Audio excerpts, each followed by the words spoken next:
Medical में तो पहले से काफी तरक्की हो गई है। अभी तो और भी होगी भाई साहब, क्योंकि मोदी जी देंगे अब 7 लाख का आयुष्मान कार्ड। महाराजा हरि सिंह योजना के तहत अब मुफ्त एक्सीडेंटल इंश्योरेंस और 1000 नए अतिरिक्त मेडिकल सीट्स भी। सच में? हाँ, क्योंकि जहाँ भाजपा वहाँ विकास। शांति, स्थिरता और विकास, जम्मू कश्मीर को मोदी पर विश्वास। उत्तराखंड के इस खास बुलेटिन में आपका स्वागत है। मैं हूं आपके साथ तान्या वर्मा। तो चलिए शुरुआत करते हैं बुलेटिन की। मुख्यमंत्री पुष्कर सिंह धामी शनिवार को एक दिवसीय भ्रमण पर जनपद चंपावत पहुंचे। उन्होंने जनपद के आपदा प्रभावित क्षेत्र सरयू घाटी, काली घाटी, पंचेश्वर घाटी, रोसाल तथा तामली आदि विभिन्न क्षेत्रों का हवाई सर्वेक्षण किया। इसके पश्चात NHPC गेस्ट हाउस बनवसा में जनपद के अधिकारियों के साथ बैठकर मुख्यमंत्री ने अतिवृष्टि से प्रभावित क्षेत्रों में राहत एवं बचाव कार्यों तथा अतिवृष्टि से प्रभावित क्षेत्रों में जनजीवन सामान्य बनाने तथा पुनर्निर्माण कार्यों की अधिकारियों से विस्तृत जानकारी ली। इससे पूर्व मुख्यमंत्री जनता से मिले और उनकी समस्याएं सुनी। इस दौरान जनता द्वारा मुख्यमंत्री को विभिन्न समस्याओं से संबंधित ज्ञापन दिया गया। मुख्यमंत्री ने जनता को उनकी हर संभव सहायता प्रदान करने का आश्वासन दिया। आप सबकी त्वरित एक्शन के कारण से त्वरित एक सहायता के रूप में जो हम लोग पहुंचते हैं, उससे कहीं ना कहीं आपदा का जो प्रभाव है, जो हानि हो जाती है वो तो हो जाती है, लेकिन उसका जो प्रभाव है वो कम होता है। जल्दी से निर्माण के कार्य, पुनर्निर्माण के काम चलते हैं। और प्रधानमंत्री जी से हम लोगों ने अनुरोध किया था कि हमारे राज्य में हमको जो मानक बने हैं आपदा के, उसमें बहुत कम धनराशि मिलती थी अभी तक, सड़कों के लिए, अस्पताल के लिए या सरकारी बिल्डिंग के लिए या घरों के लिए। अभी उस धनराशि में काफी बड़ा परिवर्तन हुआ है कि आप सबको वास्तव में पिछले दिनों हुई बरसात के उत्तराखंड के सीमांत जनपदों में भारी नुकसान हुआ है, जिसको लेकर मुख्यमंत्री पुष्कर सिंह धामी ने कहा है कि जगह जगह काफी नुकसान हुआ है, लेकिन उनकी टीम निरंतर कार्य कर रही है। मुख्यमंत्री ने कहा है कि वे सभी जिलों में जाकर नुकसान का बारीकी से निरीक्षण करेंगे और सभी अधिकारियों को यह दिशा निर्देश भी दे दिए गए हैं कि जल्द से जल्द सभी जगहों पर स्थिति को सामान्य किया जाए, ताकि आने वाले दिनों में सभी कार्य सुचारू रूप से हो सकें। अलग अलग स्थानों पर हुआ है और जहाँ भी इस प्रकार का नुकसान हुआ है, मैंने कोशिश की है कि वहाँ पर पहुँचूँ। पिछले दिनों में बूढ़ा केदार क्षेत्र में, घनसाली क्षेत्र में, गुलपुर क्षेत्र में, केदार घाटी में और चमोली जनपद के सीमांत क्षेत्र में मैं स्वयं पहुँचा था। आज मैं वहाँ चंपावत भी जा रहा हूँ और वहाँ पर जाने के बाद, उस सर्वेक्षण के बाद मैं वहाँ अधिकारियों से वार्ता करूँगा कि जहाँ जहाँ भी नुकसान हुआ है जल्दी से जल्दी वहाँ पर पुनर्निर्माण के कार्य और आपदा से होने वाला जो भी नुकसान है उसकी जल्दी से जल्दी जो है जनजीवन को पुनः बहाल किया जाए, पुनः पहले जैसी स्थिति में लाया जाए। उसके लिए हमारा आपदा प्रबंधन विभाग पहले से काम कर रहा है और मैं भी जाकर।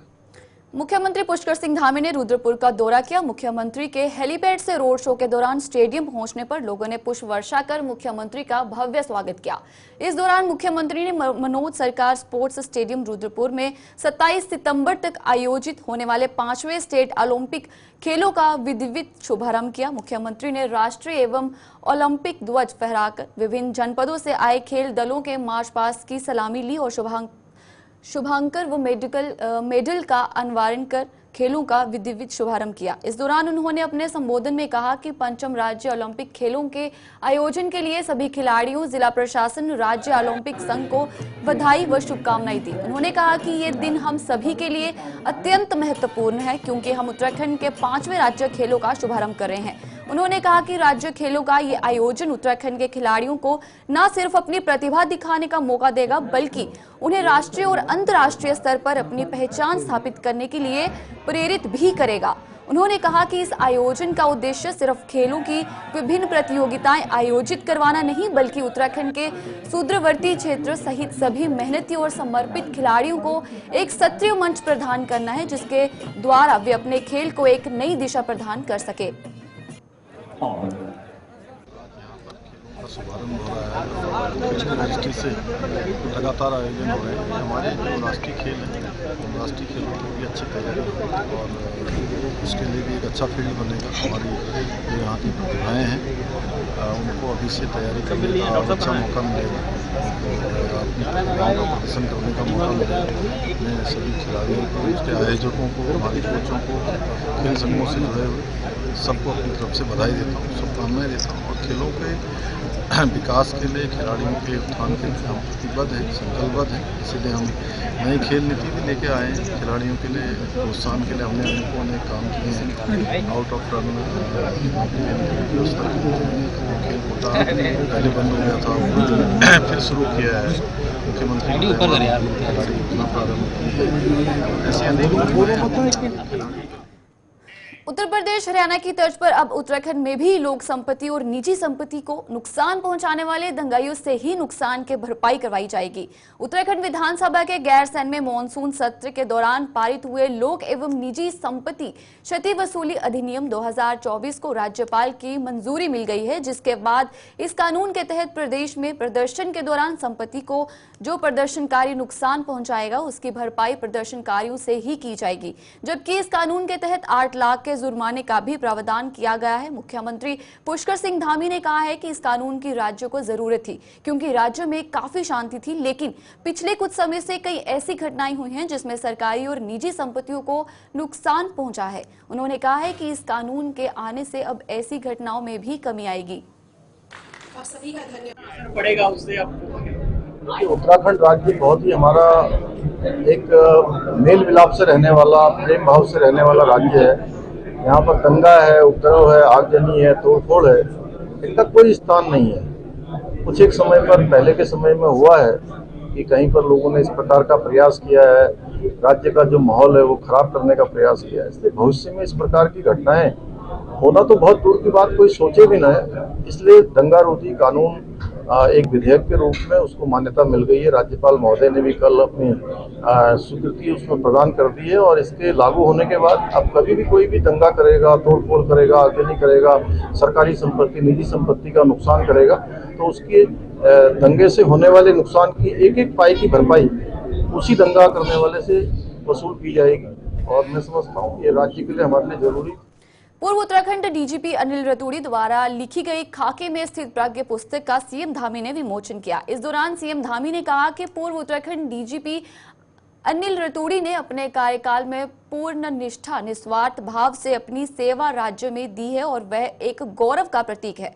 उन्होंने कहा कि सभी को इस किताब को पढ़ना चाहिए, क्योंकि ये पुस्तक आने वाली पीढ़ी के लिए एक प्रेरणा का स्रोत है। इसी के साथ सीएम धामी ने पूर्व उत्तराखंड डीजीपी अनिल रतूड़ी को शुभकामनाएं दी और उन्होंने ऐसी पुस्तक को लिखा।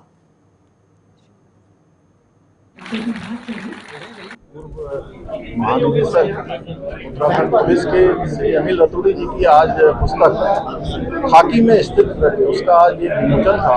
और वो ऐसे अधिकारी रहे हैं जिन्होंने पूरे जीवन भर अपनी जीवटता से काम किया है, अपने कर्तव्य को निभाया है, हर मुश्किल और कठिन चुनौती का सामना किया है। वो सारे अनुभव उस पुस्तक में हैं और निश्चित रूप से पुस्तक और हमारे दोनों दंपति अनिल जी और राधा जी, हमारे सभी अधिकारी वर्ग के एक मिसाल के रूप में उनका जीवन है, सादगी है। ये पुस्तक बहुत अच्छी है। ये हमें खुद भी मैं कहता हूँ कि सबको पढ़नी चाहिए, आप सब लोगों को पढ़नी चाहिए और अपने बच्चों को भी देनी चाहिए। निश्चित रूप से उनके भविष्य के निर्माण में कठिन चुनौतियों में काम आएगी। मैं उनको बहुत शुभकामनाएं देता हूँ, बहुत बधाई देता हूँ। कुछ अपनी पुलिस यात्रा के कुछ चुनिंदा ऐसे मैंने कुछ घटनाएं इसमें रखी हैं, संकलित की हैं, जो आम पाठक को रोचक लगेंगी, ऐसा मेरा विचार है। और कुछ उस कालखंड के कुछ इतिहास या सामाजिक इतिहास हम कहें, उसका भी कुछ परिचय देंगी।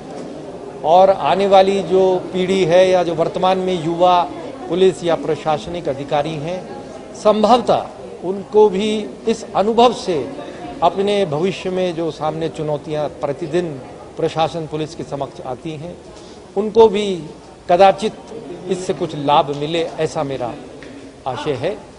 बाकी पाठक पर है, मुश्किल है, लेकिन सबसे बड़ा फेवरेट ये है कि निरंतर मेरी पत्नी ने मेरा साथ दिया इस कठिन डगर पर। मेरे ख्याल से वो मेरा सबसे फेवरेट इसमें पूरे जीवन काल में सबसे महत्वपूर्ण है। एक पुलिस अधिकारी की जीवन और ख़ास तौर से जिस प्रकार के रास्ता मैंने चुना, वो बहुत कठिन डगर है। उस डगर पर आपका तिरुपति बालाजी में प्रसादम को लेकर उठे विवाद के बाद अब उत्तराखंड में भी सरकार अलर्ट मोड पर आ गई है। पर्यटन एवं धर्मसय मंत्री सतपाल महाराज ने कहा है कि उनके द्वारा अधिकारियों को निर्देशित किया गया है कि ऐसे सभी स्थानों पर जांच की जाए जहां पर मंदिर का प्रसाद या भोग बनने का कार्य होता है। पर्यटन मंत्री ने कहा है कि उत्तराखंड देवभूमि है और यहाँ पर ऐसी किसी भी अपराध की जगह नहीं है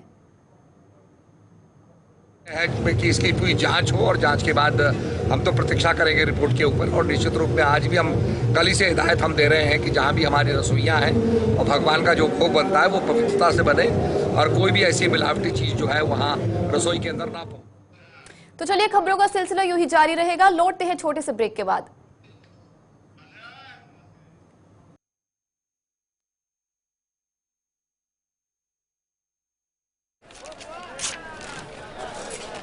चलो पहले से तो बेहतर है। अभी और बेहतर होगा क्योंकि मोदी जी देंगे कृषि के उपकरणों और खाद पे सब्सिडी, साथ ही किसान सम्मान निधि में मिलने वाले 6,000 रूपए को बढ़ाकर 10,000 कर देंगे। सच में? हाँ, क्योंकि जहाँ भाजपा वहाँ विकास। शांति, स्थिरता और विकास, जम्मू कश्मीर को मोदी पर विश्वास। श्रीनगर श्रीनगर श्रीनगर। हमारे जम्मू में इतने टूरिस्ट कब आएंगे? अब आएंगे क्योंकि मोदी जी यहाँ के ऐतिहासिक स्थानों को इंटरनेशनल पहचान दिलाएंगे। मेट्रो और इंटरनेशनल एयरपोर्ट बनेगा। जम्मू बनेगा स्पेशल टूरिस्ट हब। सच में? हाँ, क्योंकि जहाँ भाजपा वहाँ विकास। शांति, स्थिरता और विकास, जम्मू कश्मीर को मोदी पर विश्वास। ब्रेक के बाद आपका फिर से स्वागत है। तो चलिए बढ़ते हैं अगली खबर की ओर। दक्षिण के तिरुपति बालाजी मंदिर में प्रसादम के नाम पर उठे विवाद के बाद उत्तराखंड के चारों धामों में भी प्रसाद के नाम पर मिलने वाले भोग को लेकर कई लोग सवाल उठाने लगे हैं। बद्री केदार मंदिर समिति के अध्यक्ष अजेंद्र अजय ने कहा है कि उत्तराखंड में चारों धामों में कहीं भी प्रसाद के रूप में लड्डू नहीं मिलते हैं। बद्री केदार मंदिर समिति के अध्यक्ष ने कहा कि उत्तराखंड में सभी धामों में प्रसाद के रूप में सूखा प्रसाद दिया जाता है। इसके अलावा एहतियात के तौर पर बीकेटीसी ने सभी पदाधिकारियों और मंदिरों के प्रबंधन समितियों को अलर्ट रहने के लिए कहा है। देखिए, हमारे यहाँ जो भी प्रसाद वितरित किया जाता है सभी मंदिरों में, प्रमुख मंदिर है बद्रीनाथ जी है, केदारनाथ है, उनका वहाँ पर सूखा प्रसाद वितरित किया जाता है। चने की दाल होती है, मेवा होते हैं, ड्राई फ्रूट्स होते हैं और चौलाई के लड्डू बद्रीनाथ धाम में प्रसाद में वितरित किए जाते हैं। लेकिन उनमें भी किसी प्रकार से तेल घी इत्यादि का प्रयोग नहीं किया। भविष्य में ये सब चीजें ना हो, पहले से ही सतर्क रहने के लिए निश्चित रूप से हम समय समय पर जो भी हमारे यहाँ प्रसाद वितरित होता है उसके क्वालिटी कंट्रोल पर ध्यान देते हैं और उसके लिए हम निरंतर समय समय पर उनकी चेकिंग इत्यादि करते हैं। तो ये आवश्यक मानक होते हैं। हल्द्वानी में भाजपा द्वारा एक बैठक का आयोजन किया गया जिसमें भाजपा के प्रदेश अध्यक्ष महेंद्र भट्ट ने भी भाग लिया। बैठक में सदस्यता अभियान को लेकर चर्चा की गई। भाजपा प्रदेश अध्यक्ष महेंद्र भट्ट ने कहा कि 25 सितंबर तक भाजपा का प्रथम चरण में सदस्यता अभियान चलाया जा रहा है। प्रदेश में संगठन के अनुरूप 19 जिले हैं और सभी जिलों के एक एक मंडल में जाकर वे सदस्यता अभियान की समीक्षा करेंगे और इस बार प्रथम चरण में 30 लाख लोगों की भाजपा में सदस्यता का लक्ष्य रखा गया है। पर्व के तहत हमारा सदस्यता का अभियान का प्रथम चरण चल रहा है जो 25 सितंबर तक दीनदयाल जी की जयंती तक चलेगा। उस दृष्टि से प्रदेश के सभी पदाधिकारी प्रदेश अध्यक्ष होने के नाते मैंने भी तय किया है कि मैं पूरे प्रदेश के जो हमारे संगठनात्मक 19 जिले हैं प्रत्येक जिले में जाकर एक विधानसभा एक मंडल में मैं समीक्षा करूंगा, क्योंकि मुझे बताते खुशी है कि अभी हमने लगभग 7 लाख सदस्य हमारे आज की तारीख तक बन चुके हैं और हमारा लक्ष्य है कि हम 50% प्रथम चरण में पूर्ण कर दें। तो लगभग 30 लाख के लक्ष्य के साथ हम आगे बढ़ रहे हैं और उस दिशा की और कार्यकर्ताओं का सदस्यता का अभियान में जुटना ये सब कार्यकर्ताओं को प्रेरित करने का विषय है और हर वर्ग, हर जाति, हर क्षेत्र के नागरिकों को हम जिनके 18 साल उम्र हो चुके हैं उनको भाजपा से जोड़े, उस दृष्टि के कार्यक्रम इस बीच हमारे चल रहे हैं। पहली बार तो बचाने को विषय होता नहीं है।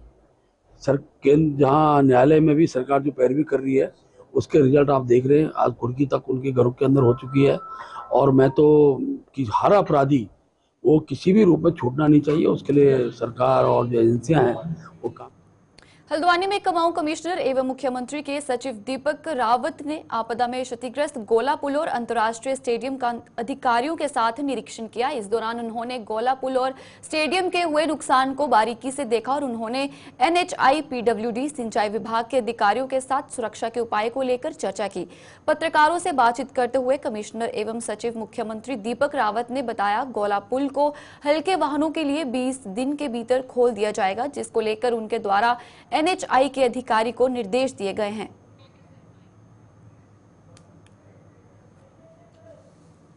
इस तरीके से है कि आप जानते हैं कि शहर के बीचों बीच से गौड़ा रिवर बहती है और इसमें बहुत सारी एजेंसीज अभी हो गई हैं जिनके प्रॉपर्टीज़ को डैमेज हो रहा है। इसमें एक NHI है जिनके ब्रिज के अप्रोच को डैमेज हुआ है। PWD की जो सड़क है जो ब्रिज को जोड़ती है उसको भी डैमेज हुआ है। स्टेडियम के कुछ पोर्शन में मोर देन 300 मीटर्स की लंबाई में भी हमारी जो लैंड है वो बह गई है और ऊपर की तरफ भी कुछ नेचुरल स्पर्स बन गए, जिससे कि नदी का जो बोल्डर स्टेज में नदी रहती है इसका फ्लो अनसर्टेन रहता है। तो इन सब को देखते हुए दो चीज़ें चाहिए। एक तो क्योंकि यहाँ पे चुगान पहले से वन निगम करती है तो वो चुगान भी जो हो तो उस तरीके से इसका सुपरविजन अभी हम जो करते हैं, चुगान एक तरीके से बहुत टेक्निकली इसको सुपरवाइज उस तरीके से नहीं किया जाता। तो इस बार मैं ये भी इसमें कुछ मैकेनिज्म यहाँ से या शासन स्तर से बनाएंगे जिसमें कि ये जो हो एक्चुअली यहाँ पे इसको हम चुगान कहते हैं, नदी का फ्लो बीच में रहना चाहिए। दूसरा, अभी PWD ने जो अपनी स्टडीज़ यहाँ से कराई हैं सॉइल की, वो पंतनगर से फिलहाल दी गई। हल्द्वानी विधायक सुमित हृदयेश ने नैनीताल जिले की जिलाधिकारी द्वारा नगर निगम क्षेत्र में लगाए जा रहे जन समाधान दिवस पर सवाल उठाते हुए कहा कि उनके विधानसभा क्षेत्र के अंतर्गत लगने वाले जन समाधान दिवस पर ना तो सही समय पर विधायक को जानकारी दी जा रही है और ना ही फरियादियों को सही तरीके से सुना जा रहा है। उन्होंने कहा कि जिस तरह से जिलाधिकारियों भाजपा के पदाधिकारी को बगल में बैठकर जनता दरबार लगाकर एक प्रिंसिपल की तरह फरियादियों से व्यवहार कर रही है, वह बेहद दुर्भाग्यपूर्ण है। उन्होंने कहा कि जो मंत्री विधायकों व पूर्व नेताओं की भी जिला अधिकारी नहीं सुन रहे हैं तो ऐसे में भाजपा द्वारा उन्हें खुद ही मेयर का टिकट दे देना चाहिए। जब जिले में वही सर्वे सर्वा है तो भाजपा को जिला अधिकारी को मेयर का चुनाव लड़ा देना चाहिए। यही नहीं, विधायक सुमित हृदयेश ने कहा कि इसी तरह के अधिकारी भाजपा के नैया डुबाएंगे और आने वाले विधानसभा चुनाव में ऐसे अधिकारियों के बदौलत बीजेपी का सुपड़ा साफ होगा। देखिए, ये जो नगर निगम के चुनाव से पहले ही ठीक, चलो वार्डों की याद आई, डीएम दरबार लग रहा है, पहली जो इनकी मीटिंग हुई उसकी तो मेरे को सूचना भी नहीं मिली कि वार्ड नंबर 1 से 10 तक की बैठक होनी है। दूसरी, जब वार्ड 10 से 20 की जब ये जनता दरबार की बात हुई तो एक शाम पहले हमारे जो नगर आयुक्त साहब हैं उनका व्हाट्सएप पे मुझे संदेश आया। अब तीसरी जो हुई, इसका एक दिन पहले वहाँ से पत्र आया और भारतीय जनता पार्टी के लोगों को हफ्ते भर पहले से पता है, 10 दिन पहले से कि काम। प्रधानमंत्री नरेंद्र मोदी के जन्मदिन को भाजपा स्वच्छता पखवाड़े के रूप में हर साल मनाती है। इसी क्रम में विकासनगर विधायक मुन्ना सिंह चौहान ने भाजपा कार्यकर्ता और स्कूल के बच्चों के साथ मंडी परिसर में सफाई की और उसके बाद एक रैली निकाली। रैली मंडी चौक से शुरू होकर मुख्य बाजार से होते हुए डाक पत्थर चौक पर खत्म हुई। विधायक ने रैली में शामिल सभी संगठनों और बच्चों को शपथ दिलाई कि वे अपने आसपास में गंदगी नहीं फैलाएंगे और गीला कूड़ा और सूखा कूड़ा अलग अलग करेंगे। उन्होंने कहा कि पीएम मोदी ने स्वच्छ भारत का जो सपना लाल किले की प्राचीर से देखा था उसे सफल बनाने के लिए समय समय पर सभी सामाजिक संगठन और लोग स्वच्छता अभियान चलाते रहते हैं।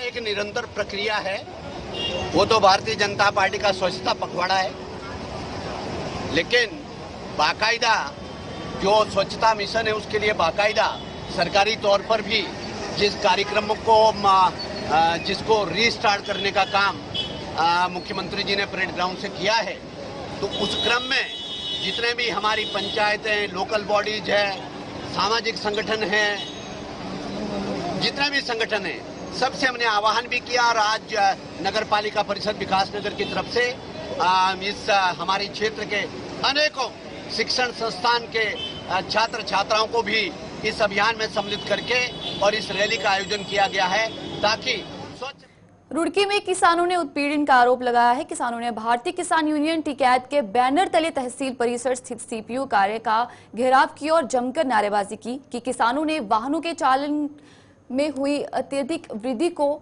लेकर विरोध प्रदर्शन करते हुए धरना प्रदर्शन किया। इस दौरान भारतीय किसान यूनियन टिकैत के गढ़वाल मंडल अध्यक्ष संजय चौधरी ने कहा कि किसान आज भूखे मरने की कगार पर हैं। जहां एक तरफ विद्युत विभाग के द्वारा किसानों का उत्पीड़न किया जा रहा है, वहीं दूसरी तरफ पुलिस के सीपीओ विभाग के द्वारा भी किसानों को बेवजह परेशान किया जा रहा है। भारतीय किसान यूनियन टिकैत के जिला अध्यक्ष विजय कुमार शास्त्री ने कहा है कि पुलिस के द्वारा वाहनों के मनमाने चालान काटे जा रहे हैं। किसान मजदूर इन भारी भरकम चालान भरने में असमर्थ हैं। उन्होंने धमकी दी कि अगर उनकी मांगे नहीं मानी गई तो आगामी 1 अक्टूबर को अपनी मांगों को लेकर देहरादून में किसान पंचायत करेंगे।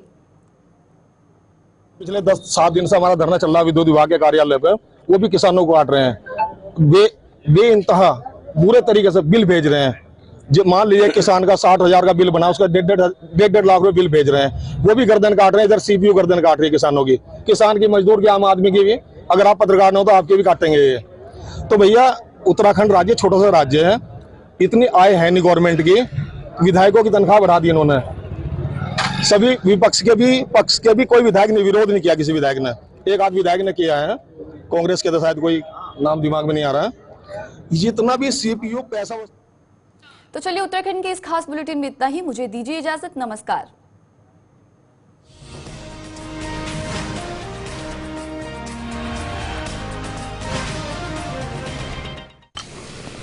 क्या बात है भाई, बड़ा खुश लग रहा है। भाई मोदी जी जम्मू को आईटी हब बनाएंगे। छात्रों को लैपटॉप टैबलेट के साथ 3,000 रुपए का ट्रैवल अलाउंस भी देंगे और इसी के साथ जेकेपीएससी यूपीएससी की तैयारी करने वालों को 10,000 रुपए का कोचिंग खर्चा भी मिलेगा। सच में? हाँ, क्योंकि जहाँ भाजपा वहाँ विकास। शांति, स्थिरता और विकास, जम्मू कश्मीर को मोदी पर विश्वास।